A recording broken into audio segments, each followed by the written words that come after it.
Ce que je vais te raconter ce soir, tu ne le trouveras dans aucune homélie dominicale. Ce n'est pas dans les catéchismes qu'on t'a enseigné enfant. Et tu n'entendras probablement jamais un prêtre en parler depuis la chair. Car ce que j'ai découvert au cours de 40 années de recherche dans des archives secrètes, au pied des monastères perdus et des conversations avec des gardiens de manuscrits interdits a changé à jamais ma compréhension de qui était vraiment Jésus de Nazareth. Et je te le dis en toute honnêteté, quand j'ai vu pour la première fois ces textes anciens, quand j'ai touché de mes propres mains des parchemins, que l'Église a déclaré dangereux il y a 17 siècles, j'ai senti le sol se dérober sous mes pieds. Car tout ce qu'on m'avait enseigné sur Jésus n'était qu'un fragment de l'histoire complète, une version éditée, filtrée, adaptée, pour maintenir le contrôle sur des millions de croyants. Si tu restes avec moi jusqu'au bout, tu comprendras pourquoi certains évangiles ont été systématiquement brûlés, pourquoi des enseignements spécifiques de Jésus ont disparu des registres officiels, et pourquoi ce que Jésus a vraiment dit sur la nature divine en chaque être humain était trop dangereux pour les structures de pouvoir. Commençons par le début. Tout a commencé en 1945. Bien que je ne l'ai appris que des années plus tard, un paysan égyptien nommé Muhammad Ali creusait près d'une falaise à Nag Hammadi à la recherche d'engrais naturels. Sa pelle a heurté quelque chose de solide, un vase en céramique scellé. Enterré là depuis plus de 16 siècles. À l'intérieur de ce vase se trouvaient 13 codex en papyrus enveloppés de cuir 52 textes complets que l'Église primitive avait tenté d'effacer de l'histoire. Des évangiles écrits par des communautés chrétiennes des premiers siècles qui présentaient une version complètement différente des enseignements de Jésus. En fait, la mère de Mohammed a utilisé certains des papyrus comme combustible pour allumer le feu de la cuisine. D'autres ont été vendus petit à petit sur le marché noir. Il a fallu des décennies pour les récupérer, les traduire et les publier enfin. Et quand le monde académique a pu les étudier, tout a changé, car ces textes révélaient quelque chose que l'Église avait caché pendant 17 siècles, que le christianisme primitif était extraordinairement divers, qu'il y avait de multiples interprétations de Jésus et de ses enseignements. Que des communautés entières de chrétiens croyaient en des choses radicalement différentes de ce que Rome a établi comme doctrine officielle, et que beaucoup de ces communautés ont été persécutées, leurs livres brûlés, leurs leaders exécutés, simplement pour avoir préservé une version différente du message. Mais laisse-moi te raconter quelque chose que très peu savent sur cette découverte. Muhammad Ali et ses frères n'ont pas seulement trouvé des manuscrits. Ce jour-là, ils ont aussi trouvé autre chose dans cette grotte. Des restes humains, ce qui semblait être plusieurs individus enterrés avec les textes, comme si quelqu'un était mort en protégeant ces documents. J'ai enquêté là-dessus pendant des années. J'ai interviewé des membres de la famille Ali qui vivent encore dans la région et ils m'ont raconté une histoire qui n'est jamais apparue dans les rapports académiques officiels. Ils m'ont dit que quand ils ont ouvert le vase et vu les livres anciens, ils ont ressenti de la peur. Une peur irrationnelle, comme si quelque chose d'ancien et de puissant avait été libéré. Plusieurs des frères sont tombés malades dans les jours suivants. L'un d'eux est mort des semaines plus tard dans des circonstances étranges. La famille a commencé à croire que les textes étaient maudits.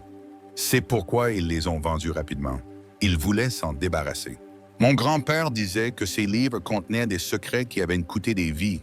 Un descendant m'a dit que les personnes enterrées dans la grotte étaient des moines chrétiens qui avaient préféré mourir plutôt que de livrer des textes aux soldats de l'empereur. Cela m'a conduit à enquêter sur ce qui se passait exactement en Égypte au siècle où ces textes ont été enterrés. Et ce que j'ai découvert est fascinant et perturbant. En l'an 367, l'évêque Athanase d'Alexandrie a envoyé une lettre à toutes les églises d'Égypte. Dans cette lettre qui existe encore et peut être lue aujourd'hui, il établissait quels livres étaient acceptables pour être lus dans les églises et interdisait spécifiquement une longue liste d'évangiles, d'actes des apôtres et d'Apocalypse qui circulaient dans les communautés. Il ordonnait que tous ces textes soient détruits. Toute personne trouvée en leur possession serait excommuniée et livrée aux autorités civiles.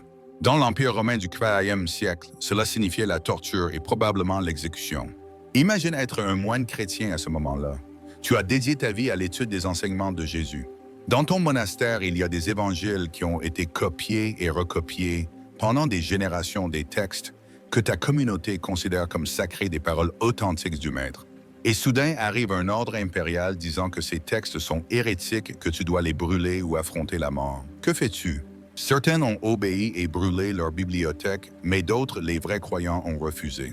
Ils ont pris leurs textes les plus précieux, les ont enveloppés soigneusement dans du cuir pour les protéger de la lumière, les ont placés dans des vases en céramique scellée et les ont cachés dans des grottes du désert dans l'espoir qu'un jour, quand la persécution prendrait fin, ils pourraient les récupérer. Certains de ces moines sont probablement morts en défendant les cachettes et leurs os sont restés là avec les textes pendant 16 siècles, jusqu'à ce que Muhammad Ali les trouve. J'ai voyagé en Égypte 3 fois en suivant la trace de ces textes. J'ai parlé à des descendants des familles qui ont trouvé les manuscrits.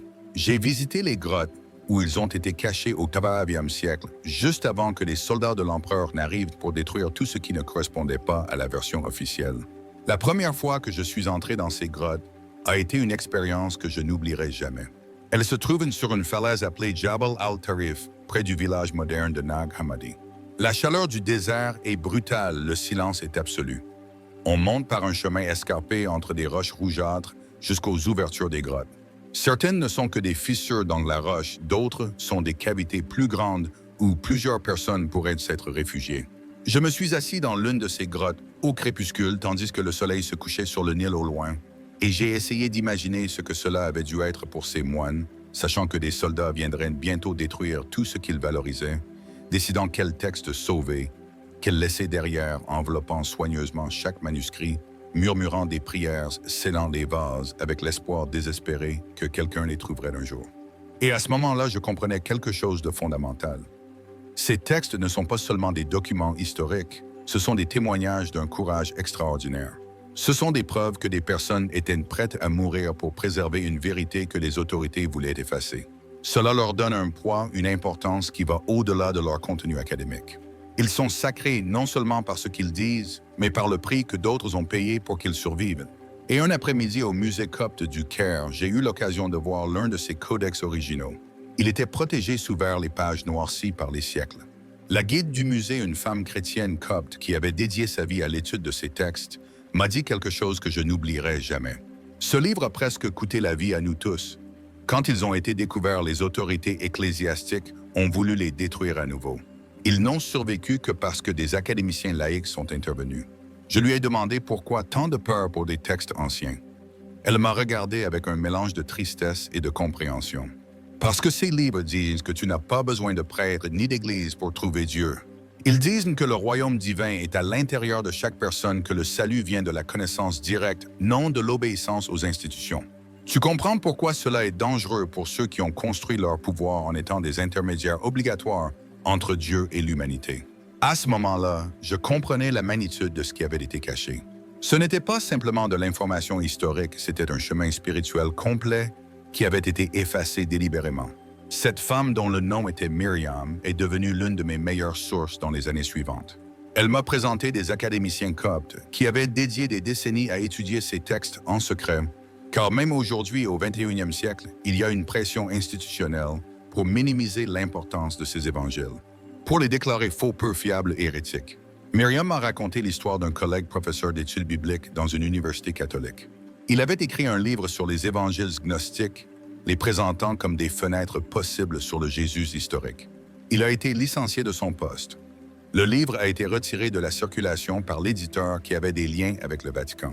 Il a fait appel en arguant qu'il s'agissait de recherches académiques légitimes, mais la pression était trop forte. Il a fini par abandonner complètement les études bibliques. L'Église ne veut pas de débat honnête sur ces sujets, a dit Myriam. Ils veulent un contrôle absolu sur le récit de Jésus. Toute voix qui suggère que leur version n'est pas la seule ou la plus authentique doit être réduite au silence. Cela m'a conduit à enquêter sur combien d'autres académiciens avaient été marginalisés, licenciés ou attaqués pour étudier ces textes. Et la liste est longue. Elaine Pagels, probablement l'académicienne la plus respectée dans ce domaine, a subi des attaques constantes. Bart Ehrman, qui a commencé comme chrétien évangélique et est devenu agnostique après avoir étudié les manuscrits anciens, est régulièrement diffamé depuis des chaires. John Dominic Crossan, Karen King, Marvin Meyer, tous ont été la cible de campagnes de diffamation. Le schéma est clair. Toute personne qui présente des preuves défiant le récit orthodoxe est attaquée non sur la base des preuves, mais sur son caractère ou ses motivations. C'est exactement ce que font les régimes totalitaires quand ils ne peuvent réfuter les faits. Ils attaquent le messager. Laisse-moi te parler de l'un de ces textes spécifiquement. L'évangile de Thomas, probablement le plus important de tous ceux découverts à Nag Hammadi, est une collection de 114 paroles attribuées à Jésus. Il n'y a pas de récit de naissance virginale, pas de crucifixion, pas de résurrection physique, seulement des enseignements directs. Et ces enseignements sont radicalement différents de ce que nous connaissons des évangiles du Nouveau Testament. Dans la parole numéro 3, Jésus dit quelque chose d'extraordinaire. Si vos guides vous disent « Voyez, le royaume est dans le ciel », alors les oiseaux du ciel vous précéderont. S'ils vous disent « Il est dans la mer », alors les poissons vous précéderont. Au lieu de cela, le royaume est à l'intérieur de vous et à l'extérieur de vous. Quand vous arriverez à vous connaître vous-même, alors vous serez connus et vous comprendrez que vous êtes les enfants du Père vivant. Relis cela lentement. Jésus dit que le royaume n'est pas un lieu externe et futur, il est ici, maintenant, à l'intérieur de chaque personne. Et la clé pour y accéder est la connaissance de soi, se connaître profondément soi-même. Cela est complètement différent de ce que l'Église enseigne. L'Église dit que le royaume est futur, que tu y arrives après la mort, que tu dois croire en des doctrines spécifiques et obéir à des règles pour y accéder. Mais ici, Jésus dit l'opposé. Le royaume est disponible, maintenant il est à l'intérieur de toi et tu l'atteins par la connaissance de toi-même. Eh bien, il y a une autre parole dans l'Évangile de Thomas encore plus radicale. La parole numéro 70 dit, Jésus a dit, « Si vous manifestez ce qui est en vous, ce que vous avez vous sauvera. Si vous n'avez pas cela en vous, ce que vous n'avez pas en vous vous tuera. » Cela est extraordinaire. Jésus dit que le salut ne vient pas de l'extérieur, de croire en quelque chose d'externe.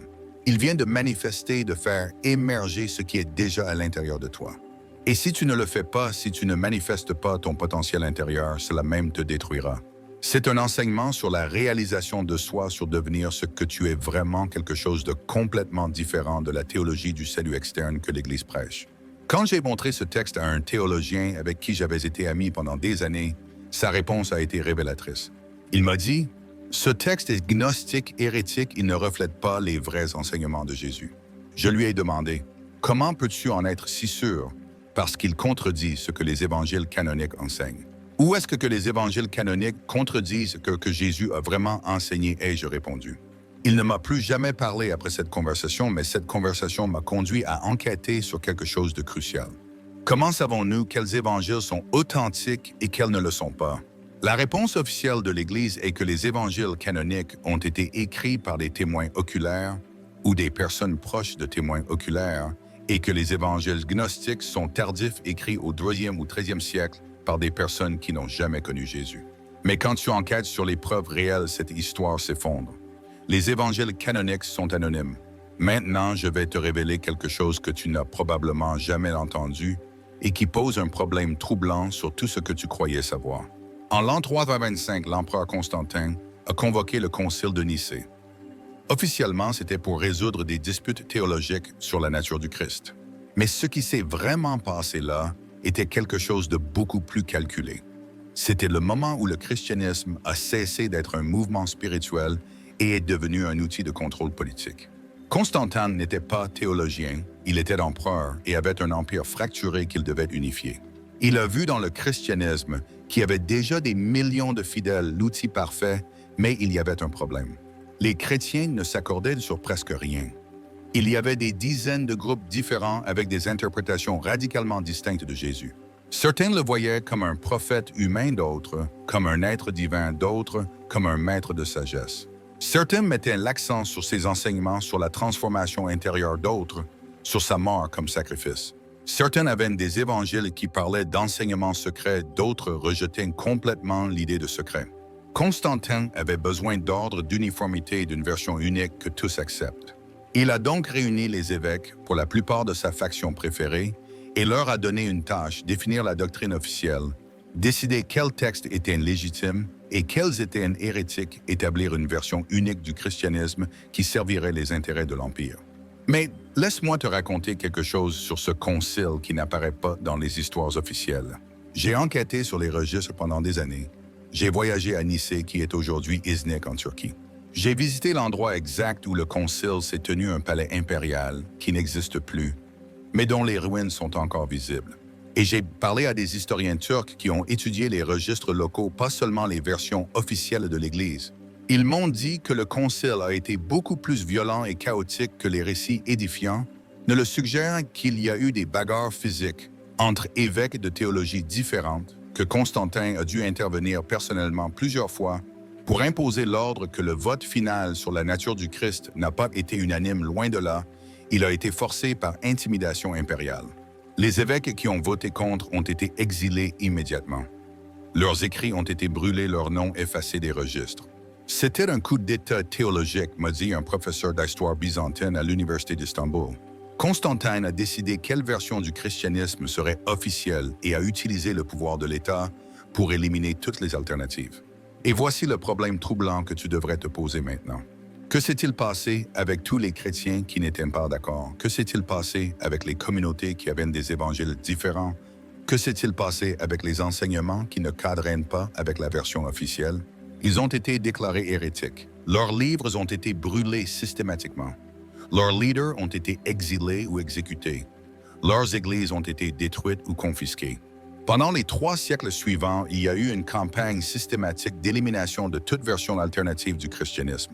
Et elle a été si efficace que pendant 1600 ans, presque personne ne savait que ces versions alternatives avaient existé jusqu'à ce qu'un paysan égyptien trouve un vase enterré dans le désert. J'ai enquêté là-dessus pendant des années. J'ai voyagé à Rome. J'ai obtenu l'accès à des archives du Vatican qui s'ouvrent rarement aux chercheurs indépendants. Ce n'était pas facile. J'ai dû utiliser des contacts académiques, présenter des credentials, démontrer que ma recherche était sérieuse. Mais enfin, après des années de demandes, ils m'ont permis un accès limité à certains documents, et ce que j'y ai trouvé m'a glacé le sang. Il y a des registres des documents officiels de l'Église primitive où l'on donne des instructions spécifiques sur comment identifier et détruire les textes hérétiques, des listes de livres qui devaient être brûlés, des noms de personnes qui devaient être arrêtées, des procédures pour interroger les suspects de possession d'évangiles interdits. L'un de ces documents daté du VC siècle décrit comment les soldats impériaux devaient fouiller les maisons à la recherche de livres interdits. Comment ils devaient interroger les habitants en utilisant la torture si nécessaire. Comment ils devaient brûler les livres publiquement pour terroriser d'autres qui pourraient cacher des textes similaires. C'est identique à ce que les régimes totalitaires modernes ont fait. Contrôler l'information, éliminer les versions alternatives de l'histoire, punir ceux qui préservent la vérité inconfortable. Et tout cela a été fait au nom de Jésus. Le même Jésus qui, selon les évangiles, a dit « Vous connaîtrez la vérité et la vérité vous rendra libre ». L'ironie est dévastatrice. Une institution qui prétend suivre Jésus a passé des siècles à supprimer des vérités et à détruire la liberté. J'ai passé 3 semaines dans ces archives prenant des notes frénétiquement car je savais que je n'aurais probablement plus d'accès. Et effectivement, quand j'ai demandé à revenir 2 ans plus tard, ma demande a été refusée sans explication, mais ce que j'ai réussi à documenter est suffisant. La preuve claire d'une campagne systématique de suppression qui a duré des siècles. Et cette campagne a été si réussie qu'elle a presque complètement effacé du savoir public le fait que des versions alternatives du christianisme aient existé. Maintenant, imagine un moment que ces textes détruits contenaient d'authentiques enseignements de Jésus. Imagine que ce qui a été perdu était aussi important que ce qui a été préservé, ou même plus important. Imagine que les enseignements sur la transformation intérieure sur le royaume en toi, sur te connaître toi-même comme enfant du Père vivant, étaient centraux dans le message original et ont été éliminés précisément parce qu'ils donnaient trop de pouvoir à l'individu, parce qu'ils rendaient inutile la médiation institutionnelle, parce qu'ils menaçaient le modèle de contrôle que l'Église construisait. Si cela est vrai, et toutes les preuves que j'ai rassemblées suggèrent que ça l'est, alors nous faisons face à un problème monumental. Cela signifie que des millions de personnes pendant 2000 ans ont suivi une version éditée, censurée, politiquement manipulée du message de Jésus. Cela signifie que ce que nous appelons le christianisme orthodoxe pourrait être en réalité une distorsion du christianisme original. Cela signifie que les voix qui ont été réduites au silence, les livres qui ont été brûlés, pourraient avoir préservé la vérité la plus authentique. Ce problème n'est pas seulement historique, il est profondément personnel pour quiconque s'identifie comme chrétien, car il pose la question inévitable, à qui suis-tu vraiment? Au Jésus historique qui enseignait la transformation intérieure et la connaissance directe du divin ou au Jésus institutionnel créé par des conciles politiques pour servir des intérêts de pouvoir. Et voici ce qu'il y a de plus perturbant. Tu ne peux pas simplement ignorer cette question maintenant que tu l'as entendue. Tu ne peux pas continuer comme si rien n'avait changé. Une fois que tu sais qu'il existe une version alternative, une fois que tu sais que des textes ont été détruits délibérément, tu as la responsabilité d'enquêter, de chercher la vérité complète, pas seulement la version qu'on t'a donnée. Laisse-moi te raconter une autre expérience que j'ai eue cette fois dans un monastère orthodoxe au mont Athos. C'est un lieu extraordinaire, une péninsule entière dédiée à la vie monastique depuis plus de 1000 ans. Les femmes y sont interdites d'entrer. Les règles sont strictes. Le temps semble s'être arrêté au Xe siècle. Y arriver n'est pas facile. Tu as besoin de permission spéciale du gouvernement grec. Tu dois démontrer que ta visite a un but religieux ou académique sérieux. Et même avec des permissions, beaucoup de monastères rejettent les visiteurs. J'y ai passé 3 semaines comme hôte d'un abbé qui avait dédié 60 ans à l'étude de manuscrits anciens. Son nom était le père Séraphin. Il avait 84 ans quand je l'ai rencontré. Il était entré au monastère à 18 ans et n'en était jamais sorti depuis. Son monde entier était cette communauté de 40 moines et la bibliothèque qu'il gardait. Et quelle bibliothèque! Elle contenait des manuscrits datant du 16e siècle. Certains encore plus anciens, des Bibles complètes en grec ancien syriaque, coptent des commentaires de pères de l'Église qui n'ont jamais été traduits, et dans une salle spéciale verrouillée des textes qui officiellement n'existaient pas. Le père Séraphin a été prudent avec moi au début. J'ai participé à leur routine de prière. Je me levais à 4 heures du matin pour les offices, je mangeais leur nourriture simple, je dormais dans une cellule spartiate. J'ai démontré du respect pour leurs traditions et progressivement, lors de longues conversations vespérales, il a commencé à me faire confiance. Un après-midi, après des jours de conversations prudentes, où nous nous évaluions mutuellement pour voir si nous pouvions nous faire confiance, il m'a emmené à la bibliothèque du monastère. Il a ouvert la cella spéciale avec une clé ancienne qu'il portait autour du cou. À l'intérieur, sur des étagères en bois sombre, il y avait environ 50 volumes. Ce sont les livres qui ont survécu aux purges, a-t-il dit à voix basse. Quand les iconoclastes venaient détruire, quand les croisés pillaient, quand les Ottomans conquéraient, nous cachions toujours ceci en premier. Il m'a montré un codex datant du 16e siècle. C'était une copie d'un évangile qui officiellement n'existe pas, l'évangile de Pierre déclaré hérétique au 2e siècle. Les pages étaient en parchemin, l'encre brun foncé presque noire. La calligraphie était belle claire faite par un scribe expérimenté. Pourquoi les gardez-vous s'ils sont hérétiques, ai-je demandé. Sa réponse était sage parce que la vérité n'a pas peur d'être examinée. Seul le mensonge a besoin de protection par interdiction. Il m'a permis de lire des extraits du texte et ce que j'ai lu était extraordinaire. Nous avons lu ensemble des parties de l'Évangile. Il contenait des détails sur la résurrection qui n'apparaissent dans aucun évangile canonique. Il décrivait des expériences visionnaires des apôtres beaucoup plus mystiques et moins littérales que les versions officielles. Il présentait des enseignements de Jésus sur la nature de la réalité profondément philosophique. Mais le plus fascinant était une section qui décrivait une conversation entre Pierre et Jésus après la résurrection. Jésus expliquait que la résurrection n'était pas seulement un événement physique unique, c'était un symbole de quelque chose que tous doivent expérimenter, une mort du faux soi et une naissance du vrai soi. Chaque personne doit mourir et ressusciter, disait Jésus dans ce texte, non une fois à la fin des temps, mais continuellement tout au long de la vie. Chaque fois que tu lâches une illusion, tu meurs. Chaque fois que tu découvres une vérité, tu ressuscites. Cela est radicalement différent de la doctrine orthodoxe. L'Église enseigne la résurrection comme un événement historique unique qui est arrivé à Jésus et comme un événement futur qui arrivera à tous au jugement dernier. Mais ici, elle est présentée comme un processus continu de transformation intérieure.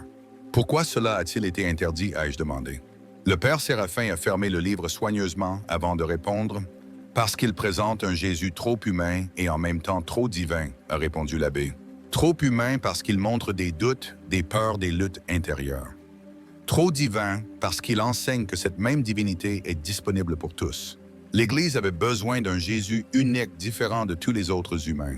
Un Jésus qui pouvait être vénéré mais pas imité.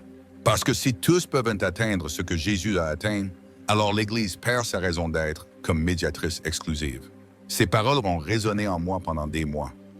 Un Jésus qui peut être vénéré mais pas imité. C'est exactement la fonction que remplit le Jésus institutionnel. Il est placé sur un piédestal si haut que personne ne peut l'atteindre. On lui attribue des caractéristiques uniques qu'aucun autre humain ne peut avoir. Et puis on nous dit que la seule façon de s'approcher de lui est à travers l'Église. Mais le Jésus des évangiles interdits est complètement différent. Ce Jésus dit « Ce que je fais, vous pouvez le faire aussi. Ce Jésus enseigne des méthodes spécifiques de transformation intérieure. Ce Jésus ne crée pas de dépendants, il crée des disciples qui deviennent éventuellement des maîtres. La différence est fondamentale. L'un perpétue un système de contrôle, l'autre conduit à la libération. J'ai passé de nombreuses heures avec le Père Séraphin à discuter de ces textes. Il m'a montré d'autres évangiles, des fragments de l'Évangile des Hébreux, des copies de l'Évangile des Égyptiens, des sections d'un texte appelé la sagesse de Jésus-Christ. Chacun présentait des aspects différents des enseignements.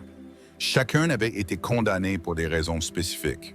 Pourquoi les gardez-vous, ai-je demandé une nuit? Si l'Église officielle les considère comme hérésie, ne risquez-vous pas en les préservant? Sa réponse était profonde.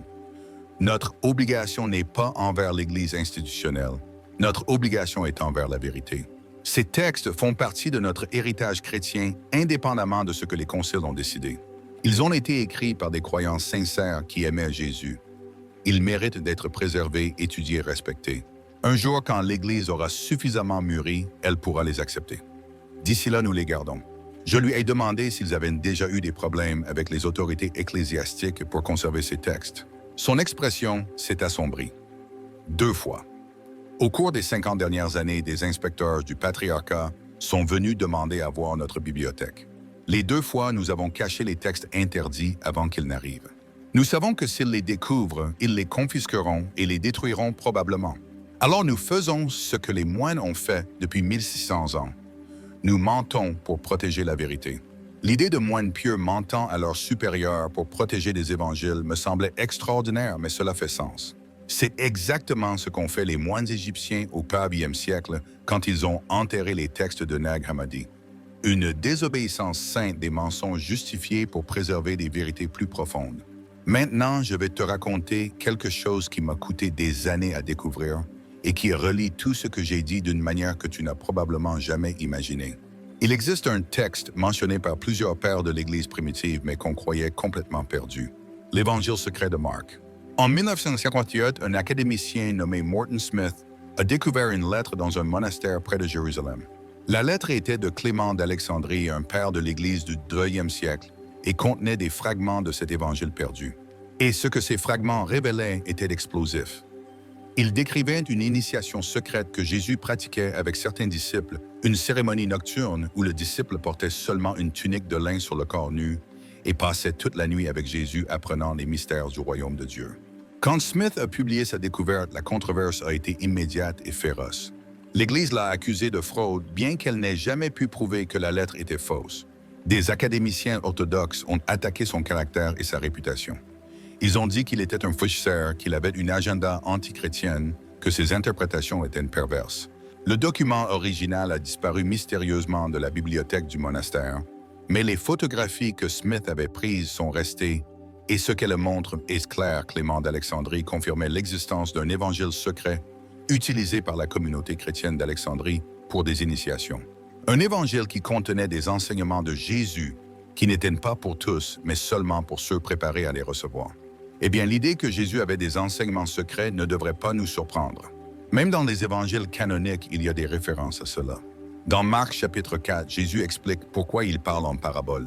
Il dit « À vous est donné le mystère du royaume de Dieu, mais à ceux du dehors, tout est présenté en parabole. » Il dit clairement qu'il y a 2 niveaux d'enseignement, un public pour les masses, un privé pour les disciples proches. Dans Matthieu 13, il dit quelque chose de similaire. « À vous est donné de connaître les mystères du royaume des cieux, mais à eux non. » Donc l'idée d'enseignement secret est directement dans les évangiles canoniques, mais l'Église la minimise.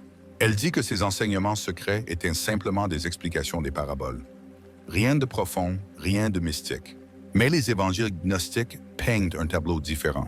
Ils présentent Jésus enseignant des cosmologies complexes, des pratiques de méditation, des méthodes de transformation intérieure des enseignements qui exigent une préparation et qui ne peuvent être compris sans un guide expérimenté, exactement comme les traditions de mystère qui existaient dans tout le monde ancien.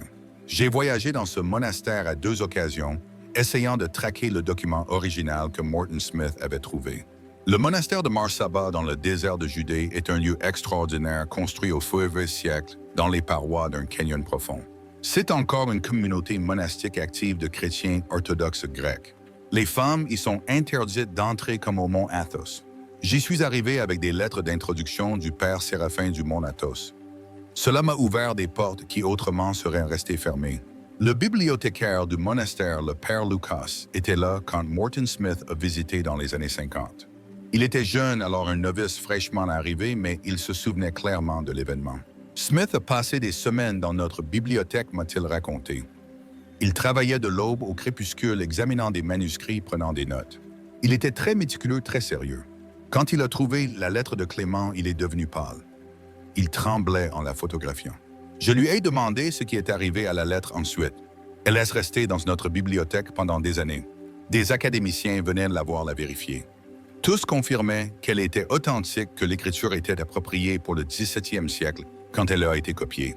Mais ensuite, au milieu des années 90, elle a disparu. Comment ai-je demandé? Personne ne sait ou personne n'est prêt à le dire. Un jour, elle n'était simplement plus là. Certains disent qu'elle a été volée, d'autres qu'elle a été retirée sur ordre du patriarcat. Que croyez-vous? Ai-je demandé. Il m'a regardé longuement avant de répondre. Je crois que quelqu'un a décidé que ce document était trop problématique, que les questions qu'il soulevait étaient trop dangereuses, alors ils l'ont fait disparaître. Personne ne savait où il était, ou du moins personne n'était prêt à me le dire, mais j'ai parlé à des moines âgés qui se souvenaient de la visite de Smith dans les années 50. L'un d'eux, qui avait plus de 90 ans quand je l'ai rencontré, a dit quelque chose de fascinant. Ce texte n'était pas le seul. Il y avait d'autres manuscrits dans notre bibliothèque qui montraient que le christianisme primitif avait des traditions d'initiation des enseignements graduels, des secrets révélés seulement à ceux qui avaient avancé sur le chemin. Mais tous ont été retirés après que le scandale a éclaté. Retirés pour, où ai-je demandé, probablement pour les archives secrètes du Vatican, où vont tous les documents problématiques. Cela m'a conduit à enquêter sur ce qui d'autre pourrait être caché dans ces archives. Et ce que j'ai découvert est que le Vatican possède l'une des plus grandes collections de manuscrits anciens au monde, des centaines de milliers de documents, beaucoup desquels n'ont jamais été catalogués publiquement. Il y a une section appelée l'Archive secrète du Vatican. Récemment, ils ont changé le nom en Archive apostolique du Vatican, essayant de sonner moins sinistre. Mais la fonction est la même, garder des documents considérés trop sensibles pour l'accès public. J'ai enquêté pendant des années sur quel type de documents s'y trouvent. J'ai parlé à des académiciens qui ont eu un accès limité et la liste est fascinante. Il y a de la correspondance entre pape et empereur qui révèle des alliances politiques peu édifiantes. Il y a des registres de jugement de l'Inquisition avec des détails perturbants sur les tortures et les exécutions. Il y a des documents financiers qui montrent la richesse obscène accumulée par l'Église médiévale.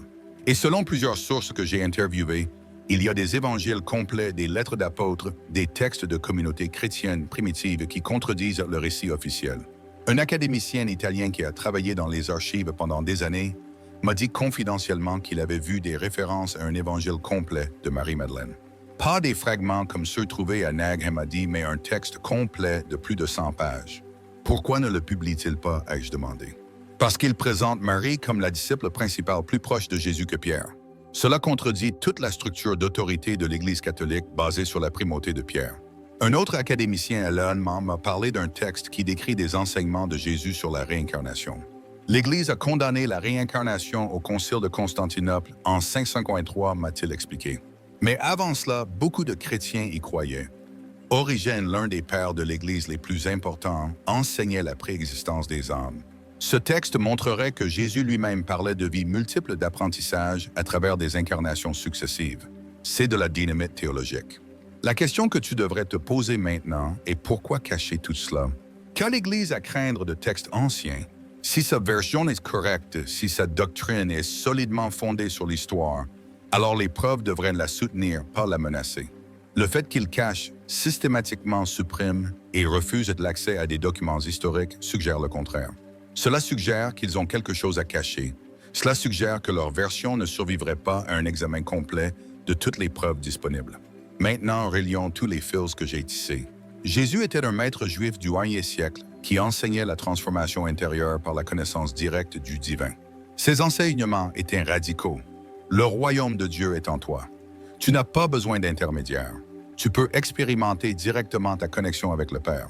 Ces enseignements ont été préservés par de multiples communautés chrétiennes primitives dans des textes que nous appelons aujourd'hui gnostiques ou apocryphes. Mais après que Constantin a fait du christianisme la religion officielle de l'Empire, Une campagne systématique a commencé pour éliminer toute version qui ne servait pas les intérêts de contrôle institutionnel. Une version officielle a été établie. Toutes les alternatives ont été déclarées hérétiques, les livres brûlés, les communautés persécutées, et pendant 1600 ans, cette suppression a été si complète que presque personne ne savait que des versions alternatives avaient existé. Jusqu'à ce qu'au 20e siècle, des textes enterrés dans le désert, cachés dans des monastères préservés contre toute attente, commencent à apparaître. Et ces textes révèlent une image radicalement différente de Jésus et du christianisme primitif. Une image qui donne du pouvoir à l'individu au lieu de créer une dépendance institutionnelle. Une image qui met l'accent sur l'expérience directe plutôt que sur la croyance dogmatique. Une image qui honore la connaissance intérieure plutôt que l'obéissance extérieure. C'est la vérité qui a été cachée pendant 2000 ans et maintenant que tu la connais, tu as une décision à prendre.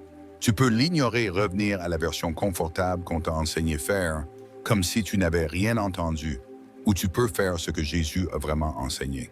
Cherche et tu trouveras, frappe et on t'ouvrira. Tu peux enquêter par toi-même. Tu peux lire les évangiles de Nag Hammadi, disponibles aujourd'hui en traduction complète. Tu peux étudier l'histoire du christianisme primitif dans des sources académiques indépendantes, pas seulement dans des institutions ecclésiastiques. Tu peux te demander honnêtement ce qui est le plus probable, qu'une institution humaine avec un énorme pouvoir politique et économique ait préservé intacte la vérité pendant 2000 ans, ou que cette institution, comme toutes les institutions humaines, ait adapté, édité et manipulé son message fondateur pour servir ses propres intérêts. La réponse est évidente. Si tu es honnête avec toi-même et une fois que tu acceptes cela, tout change. Tu ne peux plus faire confiance aveuglément à ce qu'on te dit depuis la chair. Tu ne peux plus supposer que la doctrine officielle est la vérité complète.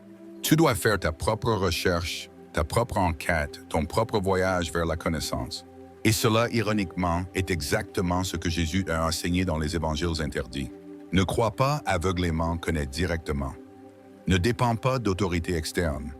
Découvre ta propre autorité intérieure. Ne cherche pas le royaume dans un ciel distant. Trouve-le en toi maintenant. Laisse-moi te raconter une dernière histoire avant de conclure. Il y a quelques années, j'ai reçu une lettre d'une dame âgée en Espagne. Elle me racontait qu'elle avait été nonne pendant 40 ans, qu'elle avait dédié toute sa vie au service de l'Église. Elle avait pris des vœux de pauvreté, chasteté et obéissance à 22 ans. Elle avait vécu dans des couvents à Madrid, Séville et enfin Barcelone. Elle avait enseigné dans des écoles catholiques, soigné des malades, dédié chaque moment de sa vie à ce qu'elle croyait être le service de Dieu, mais elle disait qu'elle avait toujours senti que quelque chose manquait, qu'il y avait une dimension spirituelle plus profonde que les doctrines et les rituels n'atteignaient pas. Elle sentait un vide que les prières mémorisées et les messes quotidiennes ne comblaient pas. Elle cherchait quelque chose de plus authentique, de plus direct, de plus transformateur. Quand elle a lu sur les évangiles de Nag Hammadi, elle a enfin eu accès aux traductions. Elle a pleuré pendant des jours. C'est ce que j'ai toujours cherché, m'a-t-elle écrit. C'est le vrai christianisme, pas la version institutionnelle qu'on nous a vendue. Jésus me parlant directement, sans intermédiaire, sans dogme, sans menace de damnation, m'enseignant que le royaume est en moi, que je peux connaître Dieu, directement que je n'ai pas besoin de permission d'aucune institution pour être fille du Père vivant. Alors elle a quitté le couvent à 65 ans. C'était une décision dévastatrice et difficile. Ses sœurs de congrégation l'ont considérée comme apostate. Sa famille profondément catholique a cessé de lui parler. Elle a perdu la communauté, le foyer, l'identité de 4 décennies, mais non parce qu'elle avait perdu la foi, mais parce qu'elle l'avait enfin trouvée. Elle a passé ces dernières années à enseigner à de petits groupes les enseignements authentiques de Jésus selon les évangiles interdits. Ils se réunissaient dans son petit appartement à Barcelone. Toutes les semaines, ils lisaient les textes de Nag Hammadi, méditaient, partageaient leurs expériences de transformation intérieure. C'était le christianisme tel que Jésus l'avait enseigné sans prêtre, sans hiérarchie, sans dogme, imposé juste des chercheurs sincères, explorant ensemble le chemin intérieur. Elle est morte il y a 2 ans à 68 ans, mais avant de mourir, elle m'a envoyé une dernière lettre. Elle était écrite d'une main tremblante, clairement avec effort, mais le message était clair et puissant. Merci d'avoir révélé la vérité. Vous avez libéré mon âme de prison que je ne savais même pas exister. Pendant 40 ans, j'ai servi une institution en pensant que je servais Dieu. Maintenant, je comprends que Dieu n'a jamais été dans l'institution.